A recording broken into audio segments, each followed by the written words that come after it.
کو ان کم بختوں نے کفن بھی نہ پہنانے دیا، جنازہ بھی نہ پڑھنے دیا، دفن بھی نہیں کرنے دیا۔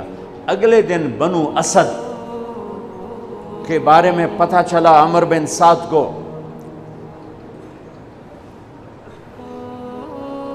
تو راتوں کہ وہ ان کو دفنانے والے ہیں، تو راتوں رات ان کو بغیر جنازوں کے مٹی میں دبا دیا اور اوپر پانی چھوڑ دیا کہ کوئی پتہ ہی نہ چلے حسین کی لاش۔ بنو اسد کا بوڑھا آیا، اگلے جب پانی خشک ہو گیا وہ آیا اور اس نے مٹی اٹھا اٹھا کے سونگنا شروع کی۔ سبحان اللہ، سونگ رہا ہے، سونگ رہا ہے، سونگ رہا ہے۔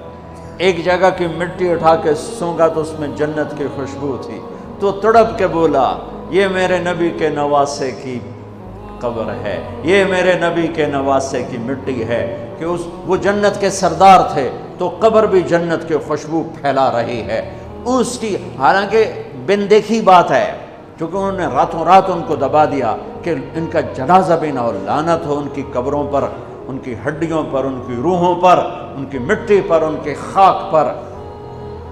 سمجھ میں نہیں آتا، نبی کے گھر کے کتے کی بھی ہم تو عزت کریں گے اگر آج ہمیں پتہ چلے یہ نبی کے گھر کا کتا ہے۔ ان کم بختوں کے سامنے نبی کے نواسے کھڑے تھے، نبی کی نواسیاں تھیں اور نبی کی اولاد تھی، اور ان کے دل ایسے پتھر، آنکھیں ایسی اندھی، کان ایسے بہرے کہ انہیں ایسے تلوار چلائی جیسے سامنے کوئی رومی لشکر کھڑا ہو، یا جیسے سامنے کوئی فارسی لشکر کھڑا ہو۔ اتنے عظیم ہستیاں، میں کہاں سے بیان کروں؟ یہ وہ نسب ہے جس کو اللہ آدم تک محفوظ رکھے ہوئے ہے، اور میرے نبی نے فرمایا کل سبب منقطع الى یوم کل نسب و سبب منقطع الى یوم القیامہ الا نسبی و سببی وسأبلھا ببلالھا۔ قیامت کے دن ہر رشتہ ٹوٹ جائے گا، ہر ناطہ ٹوٹ جائے گا، ہر سبب ٹوٹ جائے گا، لیکن میری آل کے ساتھ رشتہ باقی رہے گا، نسب کا رشتہ باقی رہے گا، سبب باقی رہے گا۔ میں اپنی اولاد کو پانی پلاؤں گا، میں نے اپنی اولاد کی سفارش کروں گا۔ اس لیے میرے بھائیوں، ویسے تو کسی کے عیب نہ دیکھو، کسی کی برائی نہ دیکھو، پر سادات کی برائی، وہ شیعہ ہو، وہ سنی ہو، وہ بریلوی ہو، وہ اہل حدیث ہو،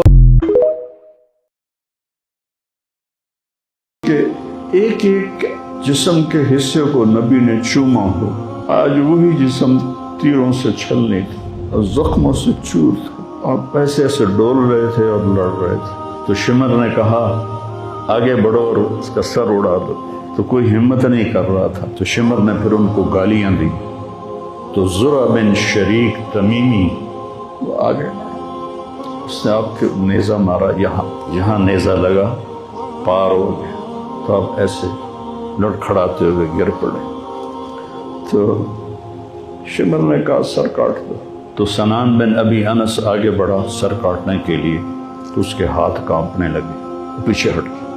تو خولہ بن یزید نے اس کو گالیاں نکالی اور آگے بڑھ کر خنجر نکالا اور سر کاٹ دیا۔ جس گردن کے بوسے میرے نبی نے دیے، اس کو یوں سینے سے لگایا تھا، اس کا سر کاٹ دیا۔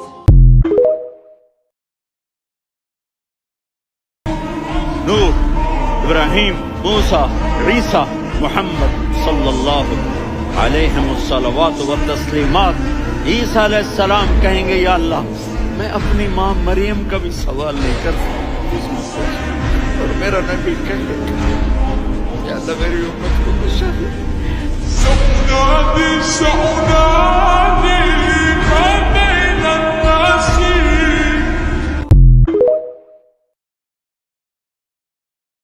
لِيُطَهِّرَكُمْ تَطْهِيرًا، اے آل محمد، اے اہل بیت محمد، میں نے آپ کے سارے گھرانے کو پاک کر دیا۔